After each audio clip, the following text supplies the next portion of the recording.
The only thing standing between you and your goal is the bullshit story you keep telling yourself as to why you can't achieve it. When you live your life by poor standards, you inflict damage on everyone who crosses your path, especially those you love. You don't choose who you fall in love with, do you? And once you do fall in love, that obsessive sort of love, that all-consuming love, where the people can't stand to be apart from each other for even a moment, how are you supposed to let a love like that pass you by?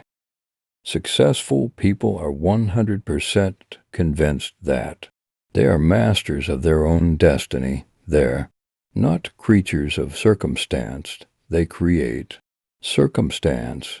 If the circumstances around them suck, they change them.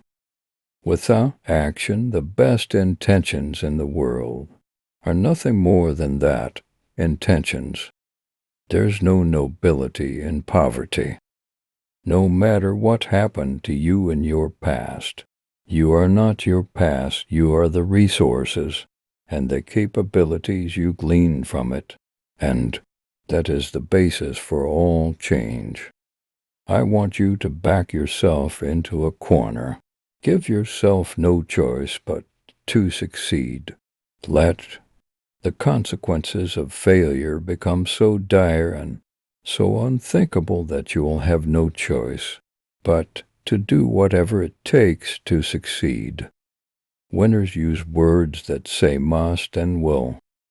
The easiest way to make money is create something of such value that everybody wants and go out and give and create value. The money comes automatically.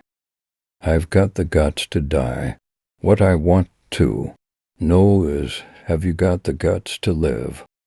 And my wife, well, I guess she'd earned her scene with me, but still, did she really have that much reason to be angry? I mean, when she married me, she knew what she was getting into, didn't she? She had been my mistress for Chrissick. That spoke volumes, didn't it? If I earn $1 million a week and the average American earns $1,000 a week, then when I spend $20,000 on something, it's the equivalent of the average American spending $20 on something, right? Inside the restaurant, young Stratonites carried on their time-honored tradition of acting like packs of untamed wolves. Aunt Patricia smiled, and we walked in silence for a while, but it wasn't a poisonous silence. It was the sort of silence shared by two people who were comfortable enough not to force a conversation ahead of its logical progression. I found this woman's company to be incredibly soothing. Act as if you're a wealthy man, rich already, and you will become rich. Act as if you have unmatched confidence, and people will have confidence in you. Act as if you have all the answers, and the answers will come to you.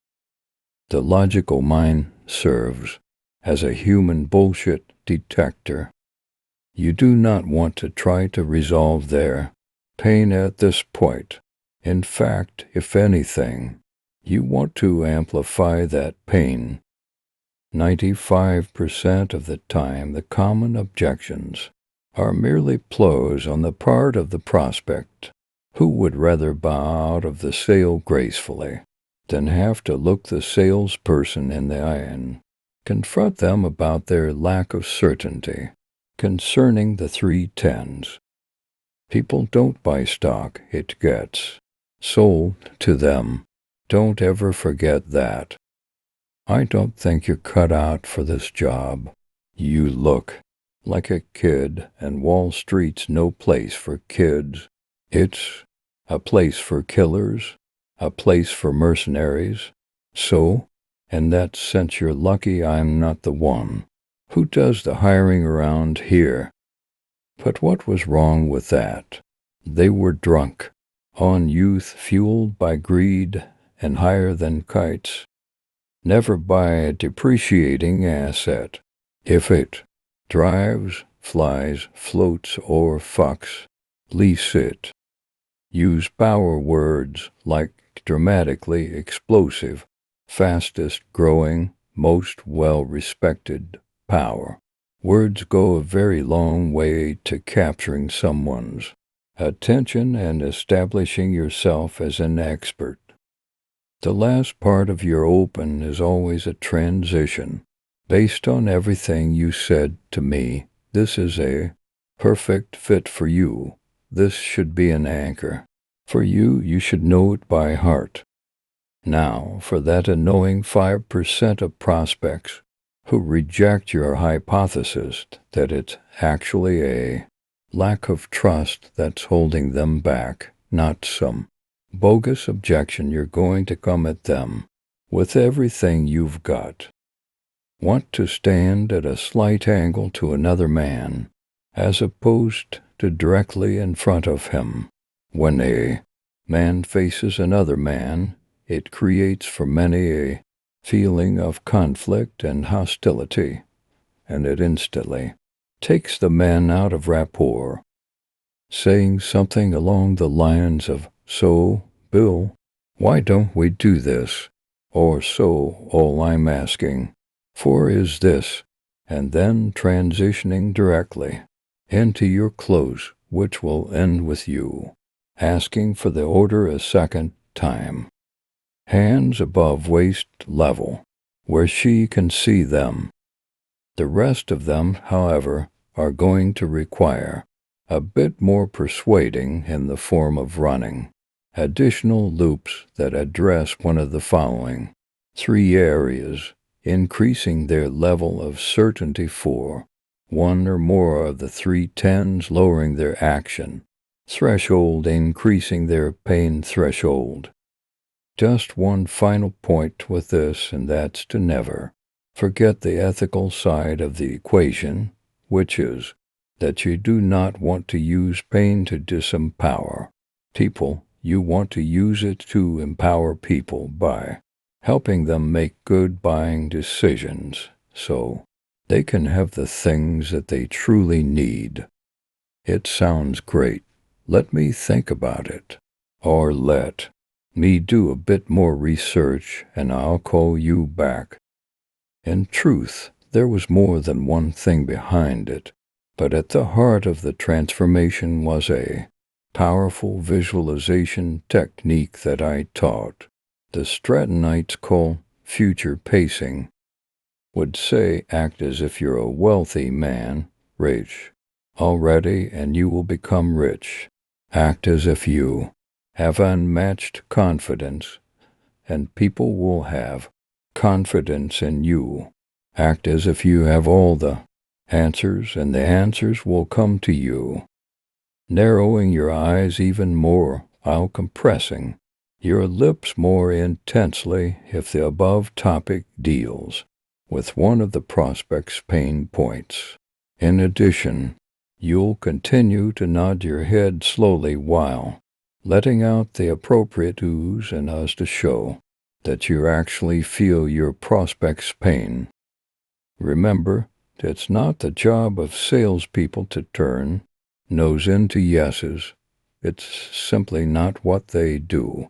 Instead, we turn "let me think about it" into a yes, and "let me call you back" into a yes, and "I need to speak to my wife" into a yes, and "it's a bad time of year" into a yes. You see, at the end of the day, objections are merely smoke screens for uncertainty for one or all of the 3 tens. In essence, pain creates urgency, which makes it the perfect vehicle for closing these tougher sales. I convince the prospect that I am a highly competent, ultra-knowledgeable professional by coming off as a world world-class expert in my field right out of the gate. We don't leave a crucial outcome like honest communication up to chance. We ensure it by making it the sole responsibility of the salesperson and then providing him or her with a bulletproof formula to achieve that outcome every time. However, as powerful as the straight-line system is, it completely breaks down in the absence of one crucial element, which is you need to take immediate control of the sale. Money is the oxygen of capitalism, and I want to breathe more than any man alive. Thanks for watching. Like and subscribe for more video.